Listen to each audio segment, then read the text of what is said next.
we spend a lot of time at IFO kind of opening the dialogue, and when people put forth certain ideas of global governance or when you have everyone kind of worshipping End of Poverty by Jeffrey Sachs and a reluctance to read Dead Aid by Damdi Samoa, like we're trying to bridge that. Is there anything that you think is vital for young people to talk about? I think one of the most important discussions is just around citizenship. What is it to be a citizen? Is it just to obey the laws and pay your taxes? No. Being a citizen is being part of something that is bigger than yourself, but also the larger responsibilities that as a part of society you have to take on an engagement with that society in order for that society to be what you like. I mean, there's this feeling that, a generation ago or a century ago or a millennia ago, ordinary people just had to do their thing, and the big picture would be taken care of by the prime ministers, the popes, the presidents, the kings, the whatever it is, the emperors, whoever had the power at the top. Well, what we have with our globalized, democratic, capitalist society is a capacity and an obligation to act on it, to think about the consequences of our actions, to be mindful about the choices we're making. That automatically ends up being political. Oh, I know. It brings me kind of to a neat question: is how can young people use politics, and can they? To be honest, because you know how I feel about this. I feel frustrated with the concept of trying to use politics to create change, and that's why I've looked at other methods. I feel like there's quicker and more effective and efficient methods to making a difference. I spent years looking at ways of making change outside of politics, and you make a change. I made a change as a high school teacher. I make a change every time I gave a speech on the environment or on youth or on activism or active citizenship. You make a change.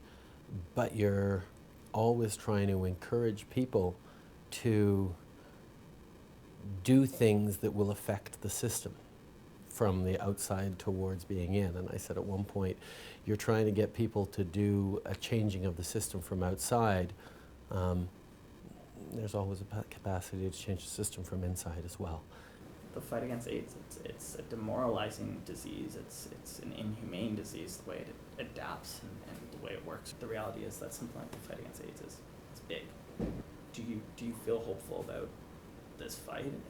I have tremendous hope because I've met firsthand many of the extraordinary scientists, activists, individuals who believe truly that we can address this horribly devastating disease.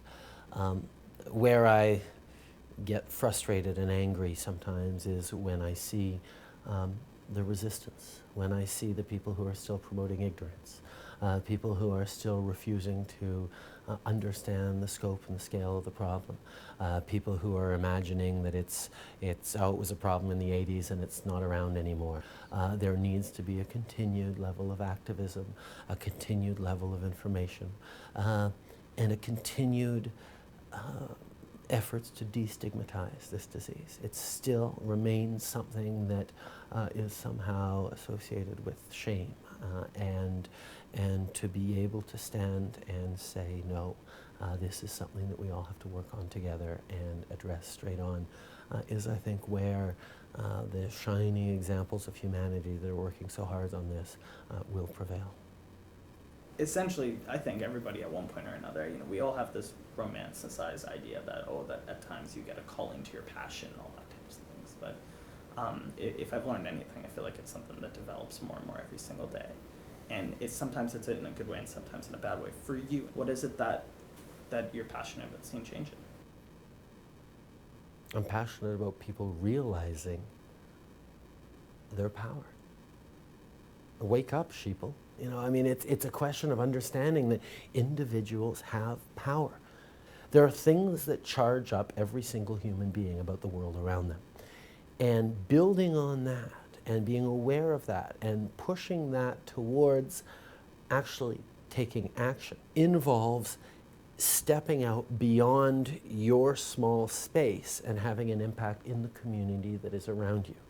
Every individual needs to understand their capacity to shape and affect the world around them.